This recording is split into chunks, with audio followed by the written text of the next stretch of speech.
Hi, my name is Lydia Yeremenko and welcome to Ukrainian FinTech Hub. Today we are talking about an extremely important topic that concerns everyone in Ukraine, volunteering. Konstantin Koshelenko, Deputy Minister of Social Policy of Ukraine, will help us to get to the bottom of this. Hello, Lydia. Hi, Konstantin. Would you tell us how this extraordinary platform called eDopomoga came about? You know, from the first day of hostilities, the Ministry of Social Policy realized that people would need extra support in addition to the already existing system of social protection. Because due to Russian military aggression, many people have lost their jobs and were forced to move to other safer regions, and they need help. Only during last week, 150,000 people were registered as internally displaced persons. Millions of people have remained in areas of active hostilities. Millions of people are in the temporarily occupied territories, and all these people need support. That's why, in a short period of up to 7 days, the team of the Ministry of Social Policy with the Ministry of Digital Transformation, together with UNDP and volunteers, have developed a platform called eDopomoga. This platform helps to gather information about the needs of people who require support and, on the other hand, to give this information to those who can provide such support. It comes to food, medicine, and even transportation or evacuation services. Thank you. Regarding your volunteering activity on social media, it inspires us to do something important for Ukraine. And there are many people who I'm pretty sure wants to join your platform. Tell me if Ukrainians can join this project now and help with resources they have. For me, volunteering is a small part of the day which happens on the way between home and office. Sure, I try to help some people personally, but it is still important for us to build systematic solutions that can meet the needs of thousands and millions of people. The platform is an opportunity to gather all the needs of citizens. It aggregates all those who asked for help. And also, it is open for registration of all philanthropists. These can be individuals, foundations, commercial organizations, and associations. For instance, the Ukrainian Blockchain Association also joined our platform. They have resources, they have products to deliver, they have volunteers. And here on the platform, they receive targeted information about people who need help. Anyone who joins as a volunteer can see exactly where the people are, region, city, as well as choose the category of needs. For example, if I can help with food, I will choose only people who need food and only those who are in my particular area, and I will help them as effectively as possible.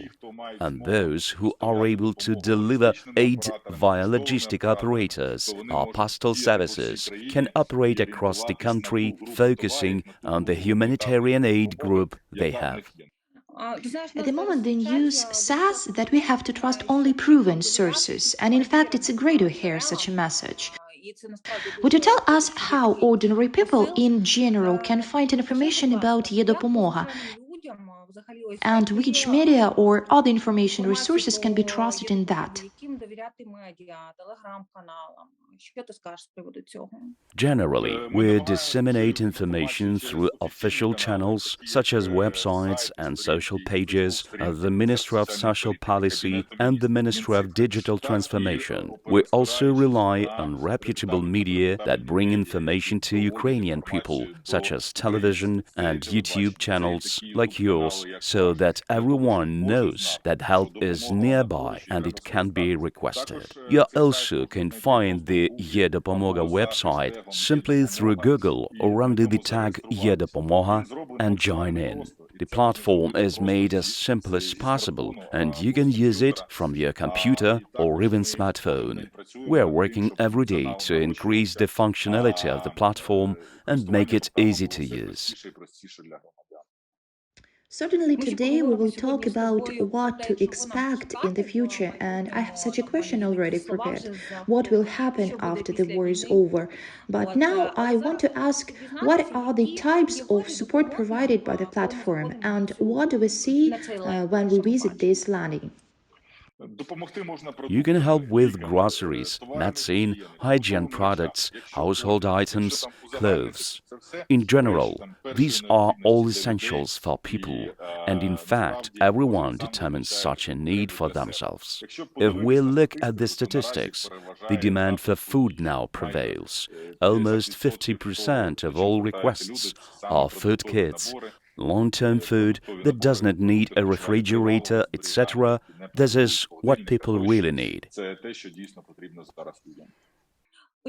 Tell us about the operational process from the point when you receive a request from the recipient about his needs, how it is processed, and how long it takes for the person to get an answer.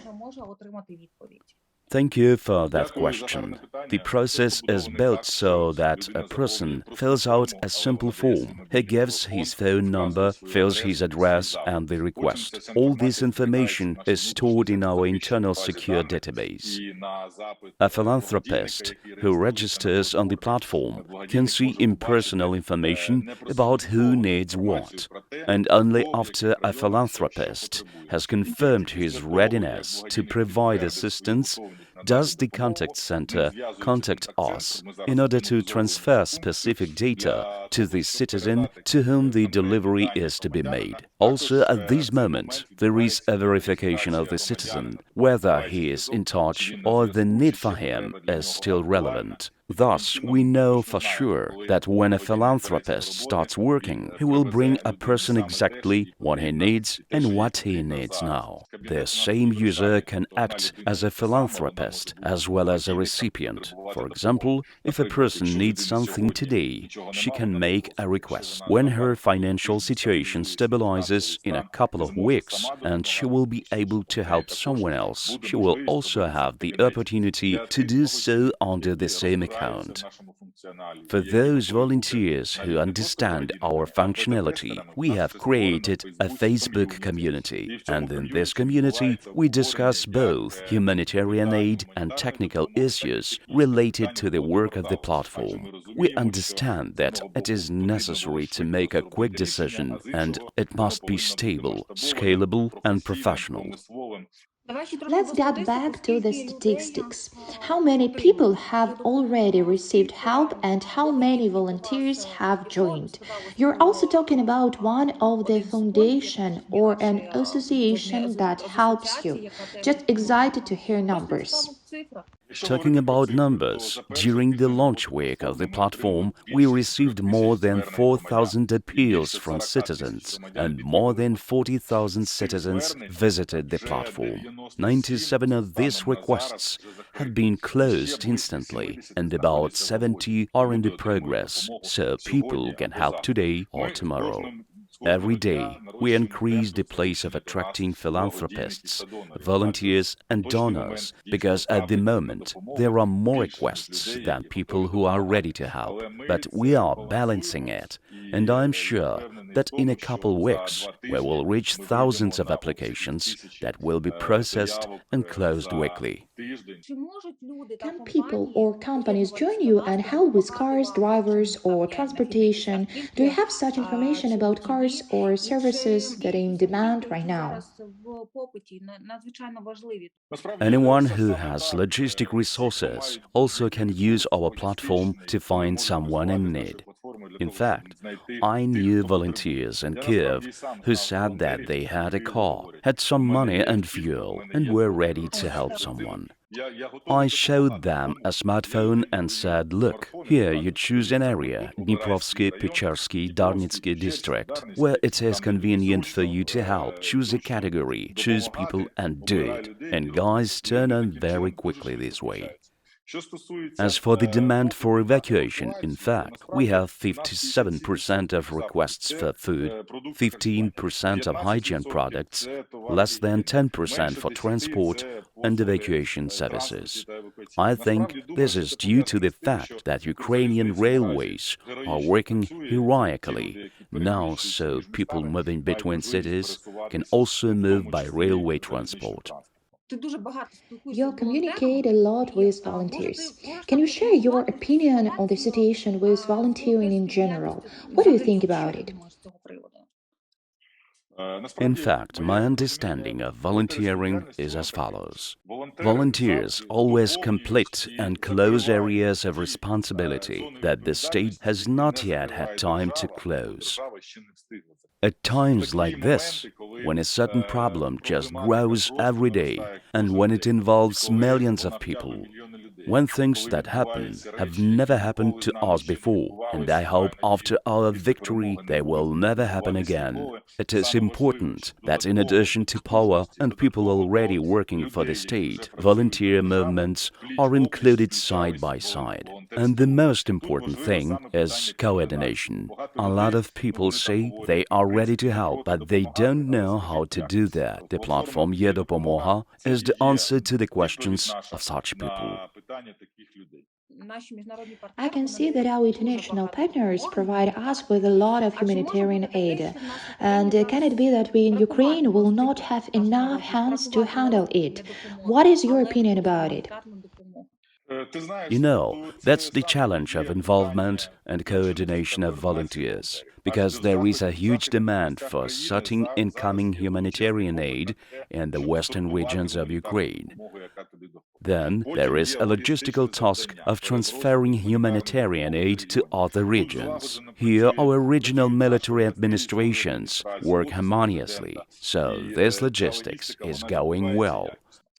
And finally, for example, in Kiev, when humanitarian aid comes here, it is important to sort it out and deliver it to people, because a lot of citizens are afraid to move around the streets, people with disabilities and people who have little kids. And here it is important, finally bringing help to the people, because the places where people gather aren't safe now. Is it possible that in future we will have a centralized system that will unite volunteers who want and can help? You know, volunteers are the same people just like us, with all the problems that casual people have. Those who actually help others, they also may lose loved ones, lose business, lose money, and so on. Therefore, each volunteer is different. Someone is ready to work full-time month after month, day after day. Someone is ready to help only after work. Someone does not even have time to help at all, but can transfer some small amount of money to someone. It's impossible to systematize it so fast, to bring it to line like some government organization and so on. But this is the volunteer power. Kiev is now like a beehive, which no one will ever defeat because of the fact people organize themselves. The government only sets the direction and provides such platforms that help people to figure out what is needed right now and right here. That's how state administrations are acting. That's how ministries are acting. So, to my mind, we already have such a flexible coordination system of volunteering, and it isn't correct to build another solid one. However, volunteers unite in charitable foundations, in volunteer organizations. For example, we cooperate with one called SPIVDIA. They have their hubs in every region, hundreds of volunteers, and they are ready to help, and we are ready to interact with them as well. We are ready to exchange the data with all such serious volunteer organizations. Relatively speaking, we are ready to transfer all the requests of citizens, which, for example, we do not have resources to close right now, to another volunteer association to close those requests. And vice versa, we are ready to integrate and accept requests from citizens from those volunteer organizations that, for example, have received applications from people, have done a lot, but have empty warehouses so far. This is such an important work that takes place under the hood of the platform. We can't integrate with each association where 3, 4, 5 volunteers working, but all significant associations, which process hundreds of requests, thousands of requests, will be integrated step by step with us in order to work together to prevent duplications of requests of citizens and to close those requests faster. Totally agree with you that volunteers are heroes nowadays. These are people who really do extraordinary things. And I want to say great thanks to all of them for what they do. That's true. And I also want to notice that in fact, those people who now have tasks, have jobs, they go through all this stress more easily compared to people who are in some kind of stupor, continuously listing news feeds. And from this, they are even more in such a bad condition. I am very grateful to fate that I have such a workload now and have this work non-stop, because I don't have time to be nervous. I don't have time to be distracted by some kind of stress. So I recommend anyone sitting at home who has some kind of stress that they just try to opt in. Just try to help the neighbor's senior lady. You don't need to go far and hard. Just take her some groceries, and in such a way you will be involved. In such a way it will be easier for you, and your help will also be implemented for the person suffering. I'd like to remind that this platform, eDopomoga, was created by the Ministry of Social Policy of Ukraine, the Ministry of Digital Transformation, and the UNDP. Do you plan to create any more such platforms in the nearest future? Our team has a lot of projects now. Some of them are well known. For example, the registration of internally displaced persons was implemented in just a few days, and every day tens of thousands of people began to register in states. Before that, it was available only in district offices, and now it is available in every government community. Also, this service for registration will be available in the DEAR application. People won't be standing in lines and will be able to do it just using a smartphone. We have a number of projects related to the adoption of children after the war, to crossing the border of people with disabilities, etc. We focused exactly on the urgent needs of Ukrainians. We paused all projects that are not related to the current situation, but they are in such an archive, and after our victory, we will return to them. Thank you for your motivation. I'm sure that everyone who watches this video will definitely think about finding time to volunteer and help others, especially since it became much easier after launching eDopomoga platform. Костянтин Кошеленко, Deputy Minister of Social Policy of the Ukrainian FinTech Hub channel, thank you very much. Thank you. We will win.